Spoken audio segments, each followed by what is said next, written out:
ডুয়ার্সের এথেল বাড়িতে সাজু তালুকদার গড়ে তুলেছেন নিরাশ্রয়দের আশ্রয়স্থল। আশ্রয়হীন, ভবঘুরে ও মানসিক ভারসাম্যহীন মানুষদের জন্য একটি নিরাপদ ঠিকানা হেভেন শেল্টার হোম।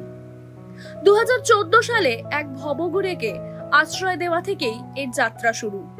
বর্তমানে এখানে 58 জন বাসিন্দা রয়েছেন। প্রশাসনের সহযোগিতা মিললেও হোমের রোজকার খরচ চলে সাধারণ মানুষের দানে। এই যে এখন যেখানে আমাদের হ্যাভেনটা আছে, এই জমি আমাদেরকে 4 বন্ধু ওনারা মিলে দান করেন। একজন ওই ল্যান্ড ওনার আছেন সুভাষিস তরফদার আলিপুরদুয়ার, মিঠুন দে সাহেবপোতা, রঞ্জিত বৈশ্য আলিপুরদুয়ার এবং কৌশিক সিংহ রায় সাহেবপোতা। এনারা এই জমিটা দেন, তারপরে এখানে শিফট করি। শিফট করার পর আস্তে আস্তে এরা যারা আপনারা দেখতে পাচ্ছেন সকল বেশিরভাগই মানসিক রোগী।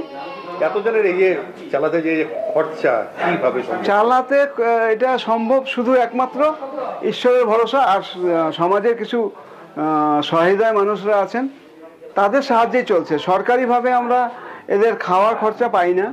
আমরা সরকারিভাবে পরিকাঠামোগত দিক দিয়ে কিছু রাস্তা পেয়েছি, জমির পাট্টা পেয়েছি, বিল্ডিং পেয়েছি, কিন্তু সরকার কিছু করে দিয়েছে, সরকার করে দিয়েছে, সরকার এটা করে দিয়েছে এবং একটা অ্যাম্বুলেন্সও দিয়ে গেছেন আমাদের ডিএম সাহেব যেতে যেতে।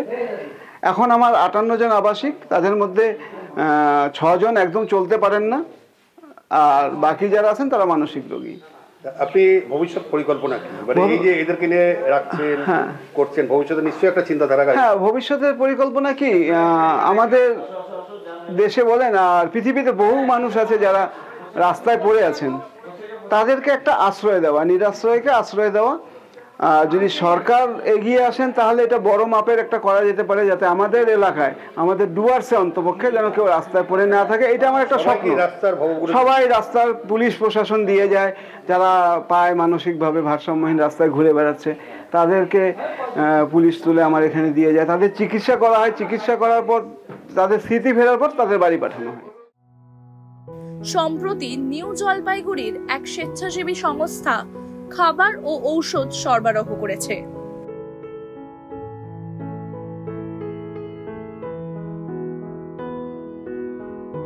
সাজু তালুকদার ব্যক্তিগতভাবে এরকম একটা জায়গায় এতজন লোককে নিয়ে যে চালাচ্ছেন উনি, এটা ভীষণ সাহসিকতার পরিচয়, সবার পক্ষে সম্ভব নয়। উনি খুব কষ্ট করে এটাকে, আমি অনেকদিন আগে একবার এসেছিলাম, তখন যা পজিশন ছিল, আজকে অনেক সুন্দর জায়গায় এসছে উনি, এবং তিনি একার প্রচেষ্টায় চালাচ্ছেন। এর বলার ভাষা আমার পক্ষে নেই, আমার কাছে নেই। আমরা নিউ জলপাইগুড়ি জুহরতি ওয়েলফেয়ার অর্গানাইজেশন থেকে এখানে এসেছি। আমাদের উদ্দেশ্য, আমরা চিরকাল জনগণের পাশে আছি, যারা নিরাশ্রয় আছে, যাদের কোথায় কি লাগবে সেই জায়গাটা পেছনে আমরা সবসময় থাকি। তো আমরা এই ডিমডিমা যে হেভেন শেল্টার হোম, এটার ব্যাপারে আমরা খোঁজ পাই, যেখানে সাজু তালুকদার মহাশয় একার উদ্যোগে প্রায় 57 থেকে 58 জন আবাসিক নিয়ে উনি এখানে চালাচ্ছেন এই হোমটা, যেটার শুনতে পেয়ে আমরা আমাদের বিভিন্ন রকম সাহায্যের হাত নিয়ে আমরা এখানটায় এসেছি। আমরা এখানে কিছু স্বাস্থ্য পরিষেবা, আমরা সুগার টেস্ট হচ্ছে, চোখের কিছু ছানি পড়েছে সেগুলো শুনেছিলাম, আমরা চোখের ডাক্তার নিয়ে এসেছি, তাদের জন্য কিছু মেডিসিনের ব্যবস্থা করেছি আমরা। এবং যাদের ছানি পড়েছে আমরা তাদেরকে শিলিগুড়িতে নিয়ে গিয়ে কী করে অপারেশন করানো যায় এবং সে দায়িত্ব নিচ্ছি, আমরা করব আমরা সেটা। আর ওনাদের সবচেয়ে বড় ব্যাপার, দৈনিক এতজন আবাসিককে খাওয়ানো, এতগুলো লোককে পরিচালনা করা খুব কঠিন। তো আমরা সেই জন্য কিছু রেশনিং ব্যবস্থা করে চাল, ডাল, চিনি, তেল, মশলা।